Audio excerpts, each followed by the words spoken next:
अभी पूरी तेजी से विल की ओर भाग रही थी। लेकिन जैसे ही रेचल अपने बेटे विल के पास पहुंची, उसका टाइम खत्म हो जाता है और वह मर जाती है। यह देखकर विल को बहुत दुख होता है क्योंकि उसने अपनी माम के लिए क्या कुछ नहीं सोचा था। वह चीख चीख कर रोने लगा। अगली सुबह तक हेनरी की डेड बॉडी टाइम कीपर्स को मिल चुकी थी। ये टाइम कीपर्स वहां पर इन्वेस्टिगेशन करते हैं। आज की दुनिया में टाइम कीपर्स होते थे जो पुलिस की तरह थे। इन टाइम कीपर्स का काम भी क्राइम को रोकना होता है। टाइम कीपर्स के ऑफिसर रेमंड ने उस जगह में अच्छी तरह से जांच की, लेकिन उसे कोई भी क्लू नहीं मिला। तभी रेमंड की नजर उस ब्रिज के पास लगे सीसीटीवी कैमरा की तरफ गई। वह सीसीटीवी फुटेज चेक करने सीसीटीवी रूम के लिए निकल पड़ा। दूसरी तरफ विल समझ चुका था कि उसकी मॉम की मौत के लिए ग्रीनिच में रहने वाले अमीर लोग ही जिम्मेदार हैं, जिन्होंने गेटो शहर के लोगों को एक एक सेकंड का मोहताज बना दिया है। अब विल उनसे बदला लेने ग्रीनिच की तरफ निकल पड़ा और यहाँ से होती है असल कहानी शुरू। ग्रीनविच सिटी में एंटर होने के लिए विल को 1 साल का टाइम खर्च करना पड़ा और ग्रीनिच सिटी जा पहुंचा। वहां जब विल ने अमीर लोगों का लाइफस्टाइल देखा तो उसकी आंखें खुली की खुली रह गईं। वहां लोगों के पास इतना टाइम था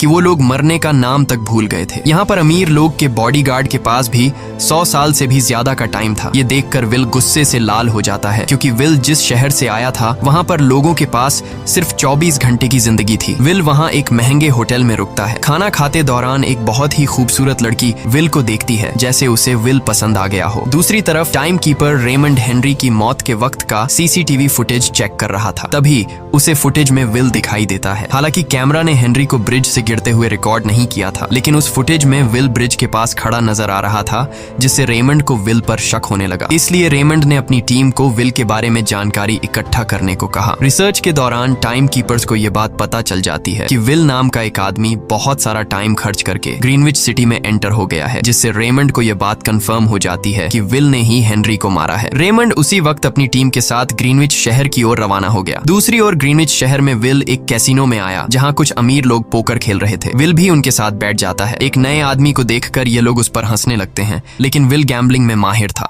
आज उसके लिए अमीरों से पैसे निकालने का सबसे अच्छा मौका था। विल ने फिलिप नाम के एक रईस आदमी के साथ पोकर की बाजी खेली। फिलिप यहाँ का सबसे रईस इंसान है। उसके पास खुद का एक टाइम बैंक है जो लोगों को लोन पर टाइम देता है। फिलिप के साथ उसकी डॉटर भी बैठी होती है। यह वही लड़की है जो कुछ देर पहले विल को गौर से देख रही थी। गेम जब शुरू हो जाती है तब विल अपनी लाइफ का सारा टाइम दांव पर लगा देता है और अपनी माइंड के बदौलत वो फिलिप से 1100 साल जीत जाता है। यह देखकर फिलिप की बेटी सिल्विया विल से काफी ज्यादा इम्प्रेस हो जाती है। उसने विल को कल रात अपने घर पार्टी पर इनवाइट किया। फिर अगली शाम विल एक नई नवेली कार खरीदकर फिलिप की पार्टी में जा पहुंचा। वहीं पार्टी के दौरान विल और सिल्विया डांस करने लगते हैं और सिल्विया मन ही मन विल को दिल दे बैठी। वो अपनी दिल की बात विल से करने ही वाली थी कि तभी टाइम कीपर रेमंड अपनी टीम के साथ वहां पहुंचता है और विल को पकड़ लेते हैं। विल को खूनी समझकर सिल्विया भी उससे नाराज हो गई। रेमंड ने सबसे पहले विल का सारा टाइम उससे छीनकर सिर्फ 2 घंटे दिए। उसके बाद वो विल को हेनरी के खून के इल्जाम में गिरफ्तार करने लगा। रेमंड विल से पूछता है कि तुमने हेनरी को क्यों मारा। विल उसे कहता है कि मैंने उसे मारा नहीं था,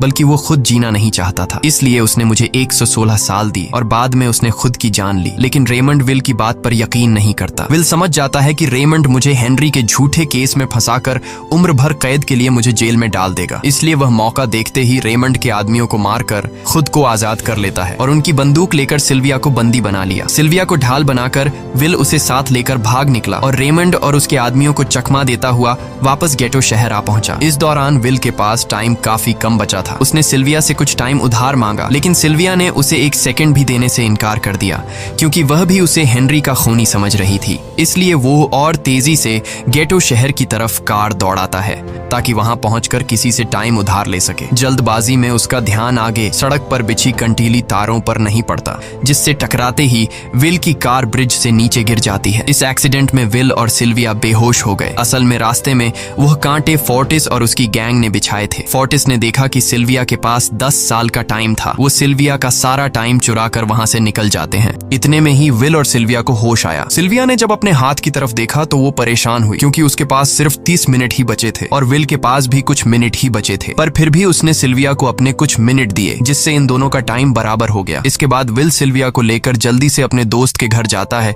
जिसे उसने 10 साल दिए थे। जब उसके दोस्त की वाइफ ने दरवाजा खोला और उसने विल को देखा तो उसने विल से नाराजगी जताते हुए कहा, तुम्हारे दिए हुए 10 साल ने मेरे हस्बैंड की जान ले ली। उसने सारा टाइम शराब में उड़ा दिया जिससे उसकी मौत हुई। ये सुनकर विल मायूस हो गया, लेकिन अब इन दोनों के पास भी ज्यादा टाइम नहीं था। अगर यह दोनों जल्दी से कुछ नहीं करते तो इनकी भी मौत पक्की थी। तभी विल ने सिल्विया के कानों में ईयरिंग देखी जो हीरे की थी। उसे बेचकर विल और सिल्विया सिल्विया को 2 दिन का टाइम मिल गया। इसके बाद विल सिल्विया को लेकर फोन बूथ पर आया। उसने सिल्विया के पिता फिलिप को कॉल किया और बताया कि उसकी बेटी अब तक सही सलामत है। उस वक्त रेमंड भी फिलिप के पास ही मौजूद था और विल को भी पता था कि रेमंड भी वहाँ मौजूद है। विल ने सिल्विया को छोड़ने के बदले 10,000 साल का टाइम मांगा और वो 10,000 साल टाइम बैंक के जरिए गरीब लोगों में बांटने को कहा और कल सुबह तक का टाइम दिया। हालांकि फिलिप के लिए यह रकम कुछ भी नहीं थी, पर फिलिप किसी भी कीमत पर गरीबों को टाइम नहीं देना चाहता था। इधर विल सिल्विया को अपने घर ले आया, जहाँ पर दोनों सुबह होने का इंतजार कर रहे थे। इसी दौरान सिल्विया ने विल से पूछा कि उसकी फैमिली कहाँ है। इस पर विल ने बताया कि पिछली रात ही टाइम न होने की वजह से मेरी माँ की डेथ हुई। ये सुनकर सिल्विया को बहुत बुरा लगता है और उसे एहसास होता है कि यहाँ गरीब लोग हर पल मौत के डर में जीते हैं। उन्हें एक दिन का टाइम कमाने में कितनी मेहनत करनी पड़ती है। अगली सुबह बैंक खुलते ही विल और सिल्विया खिड़की से बैंक पर नजर रखने लगे, लेकिन बैंक ने गरीबों में टाइम नहीं बांटा। सिल्विया यह देखकर बहुत मायूस हो गई कि टाइम के आगे उसके पिता के लिए अपनी बेटी की भी कोई कीमत नहीं थी। अब सिल्विया को समझ आ गया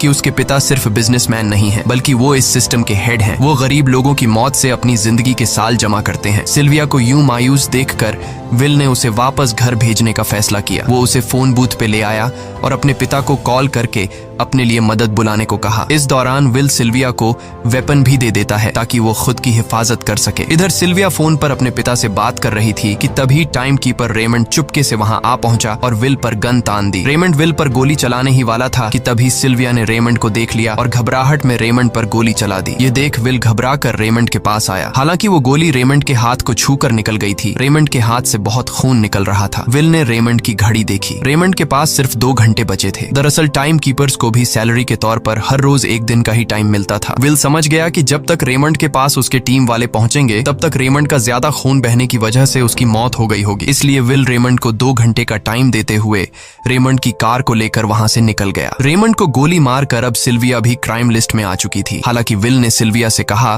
कि वो अभी इन सब से निकल सकती है, लेकिन ग्रीनिच में सिल्विया की जिंदगी पिंजरे में कैद पंछी की तरह थी। उसके पिता फिलिप ने उस पर बहुत सारी पाबंदियां लगा दी थीं, पर यहाँ आकर उसे आजादी का एहसास हो रहा था, क्योंकि यहाँ वो अपनी मर्जी की मालिक थी और सिल्विया समझ जाती है कि यहाँ पर लोगों के साथ गलत हो रहा है। अब वह भी गरीबों को उनका हक दिलाने में विल के साथ थी। विल और सिल्विया ने मिलकर अमीरों को लूटना शुरू कर दिया। सिल्विया, जो कि ग्रीनिच सिटी के चप्पे चप्पे से वाकिफ थी, इसलिए इन दोनों ने प्लान बनाया कि वो ग्रीनिच सिटी में बैंक से टाइम कैप्सूल चुराएंगे और उनको गरीबों में बांट देंगे। सिल्विया ने सबसे पहले अपने पिता फिलिप के कई सारे बैंक्स में डाका डाला, क्योंकि फिलिप ने गरीबों की मौत से वह सारा टाइम इकट्ठा किया था। इन दोनों ने तिजोरी से सभी टाइम कैप्सूल एक बैग में पैक करके वहां से निकल गए और उन्हें गरीबों में बांटने लगे। इतनी बड़ी चोरी करने के बाद अब सरकार भी इन दोनों से तंग आ चुका था। इसीलिए सरकार ने इन दोनों के सर पर 10 साल का टाइम इनाम रख दिया। ये खबर सुनते ही गैंगस्टर फोर्टिस अब इन दोनों को कुत्ते की तरह ढूंढने लगा। लेकिन विल और सिल्विया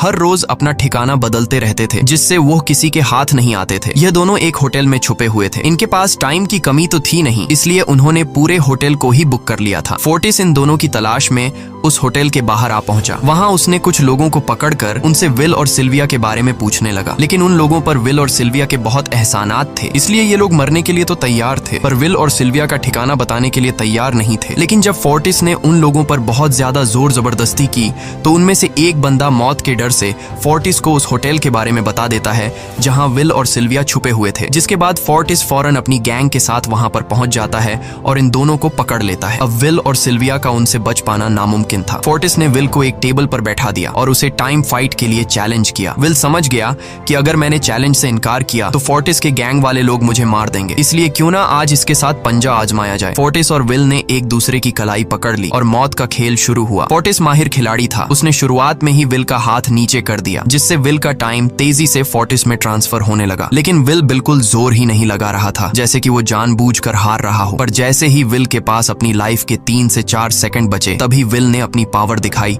और एक झटके से फोर्टिस का हाथ नीचे कर दिया। फोर्टिस की आंखें खुली की खुली रह गईं। वो पूरा जोर लगाकर अपना हाथ ऊपर करने की कोशिश कर रहा था, लेकिन विल की ताकत के आगे वो ढीला पड़ चुका था। ये देख फोर्टिस के आदमियों का ध्यान फोर्टिस की घड़ी पर अटक गया। अब उनका बॉस मरने वाला था। इतने में ही मौका पाकर विल ने अपने जूते से गन निकाली और पलक झपकते ही फोर्टिस के सारे आदमियों को शूट कर दिया, क्योंकि अगर वो ऐसा नहीं करता तो वो लोग उसे मार देते। इसी के साथ फोर्टिस का टाइम 0 हो गया और वह भी मारा गया। विल और सिल्विया जल्दी से वहां से भाग निकले। इसी दौरान उन्होंने देखा कि अमीरों ने सारा खेल पलट दिया था। विल और सिल्विया ने गरीबों में जितना भी टाइम बांटा था उसकी वैल्यू अब कुछ भी नहीं रही थी, क्योंकि अमीरों ने महंगाई के दर को कई गुना बढ़ा दिया था। यह देख विल हारा हुआ महसूस करने लगा और उसे लगा कि मैं कभी भी इन गरीबों को उनका हक नहीं दिला सकूंगा। उसने सिल्विया से कहा कि अब सब खत्म हो चुका है। अगर वो लोगों में 1000 साल भी बांट दें तो अमीर लोग महंगाई को और ज्यादा बढ़ा देंगे, जिससे लोगों की हालत कभी नहीं सुधर पाएगी। सिल्विया ने कहा कि कोई तो रास्ता होगा। इस पर विल ने कहा कि हमें लाखों साल चुराकर इन लोगों को देने होंगे, तब जाकर हम लोग महंगाई को कंट्रोल कर सकते हैं। हालांकि यह इतना आसान नहीं था, पर सिल्विया ने इसके लिए एक प्लान सोच रखा था। अगली ही सुबह जब फिलिप अपने बॉडीगार्ड्स के साथ ऑफिस पहुंचा, तभी सिल्विया वहां आई और उसने अपने पिता से कहा कि वो सरेंडर करना चाहती है। तब सारे गार्ड्स ने सिल्विया पर गन तान दी, लेकिन तभी वहां पीछे से गार्ड के बेस में छिपा विल वहां आ पहुंचा। उसने फिलिप के सर पर गन रखी और उसके जरिए लॉकर का दरवाजा खुलवाया। विल और सिल्विया ने फिलिप के लॉकर से एक टाइम कैप्सूल चुरा लिया, जिसमें 10 लाख साल का टाइम मौजूद था। इस टाइम कैप्सूल का एक साल गरीबों की ही मौत से आया था। विल और सिल्विया वह टाइम कैप्सूल लेकर भाग जाते हैं। इधर रेमंड को जब यह बात पता चली तो वह फौरन विल और सिल्विया के पीछे लग गया। जब रेमंड ने अपने हाथ पर घड़ी को देखा तो उसके पास 1 घंटे से भी कम टाइम बचा हुआ था। वह हेडक्वार्टर कॉल करके कहता है कि मुझे मेरी सैलरी कैप्सूल में भेज दो, मेरे पास टाइम कम है। लेकिन इससे पहले कि वह अपनी बॉडी में कैप्सूल से टाइम ट्रांसफर कर पाता, उसे विल की कार दिख जाती है और वह कैप्सूल से अपनी बॉडी में बिना टाइम ट्रांसफर किए उनके पीछे लग जाता है, क्योंकि अगर वो 10 लाख साल गरीबों को मिल जाते तो गेटो टाइम जोन का हर एक इंसान अमर हो जाता और अमीरों का बनाया पूरा सिस्टम तहस नहस हो जाता। रेमंड ने विल और सिल्विया को पकड़ने के लिए अपनी पूरी जी जान लगा दी, लेकिन वो उन्हें रोक नहीं पाया। विल और सिल्विया रेमंड को चकमा देकर गेटो शहर आ गए और वह टाइम कैप्सूल एक बच्ची के हाथों में सौंप दिया। उन्हें पता था कि रेमंड सीधा हमारे पीछे गीटो शहर पहुंचेगा, इसलिए उन्होंने इस जगह को छोड़कर एक सुनसान जगह पर चले गए। उधर उन्होंने गीटो शहर के लोगों में लाखों साल बांटकर उन्हें अमर कर दिया था, लेकिन खुद इन दोनों के पास बहुत ही कम टाइम बच जाता है। बदकिस्मती से उसी पल रेमंड ने उन्हें पकड़ लिया। रेमंड ने विल को धमकी देते हुए कहा, अगर तुम्हें अपनी जान प्यारी है तो चुराया हुआ सारा टाइम वापस कर दो। तब विल ने उसे अपनी घड़ी का समय दिखाया। विल और सिल्विया के पास कुछ ही मिनट बचे थे। विल ने रेमंड से कहा, कहीं तुम भूल तो नहीं गए? याद है जब तुम मरने वाले थे तो मैंने तुम्हें कुछ टाइम उधार दिया था, टाइम तो तुम्हें मुझे वापस करना चाहिए। यह सुनकर रेमंड को याद आया कि विल और सिल्विया को पकड़ने की जल्दी में उसने अपने टाइम पर ध्यान ही नहीं दिया। जब उसने अपनी घड़ी पर नजर डाली तो उसके पास सिर्फ 5 सेकंड ही बचे थे, जो देखते ही देखते 0 हो गए और रेमंड मारा गया। विल और सिल्विया रेमंड से तो बच गए थे, पर इन दोनों के पास भी अब सिर्फ एक मिनट ही बचा था। ऊपर से उस सुनसान इलाके में उनकी मदद करने वाला भी अब कोई नहीं था। उन्हें अपनी मौत साफ नजर आ रही थी। इन दोनों ने मायूस होकर एक दूसरे को गले लगाया और तभी विल को रेमंड की कार नजर आई। विल फौरन कार की तरफ भागा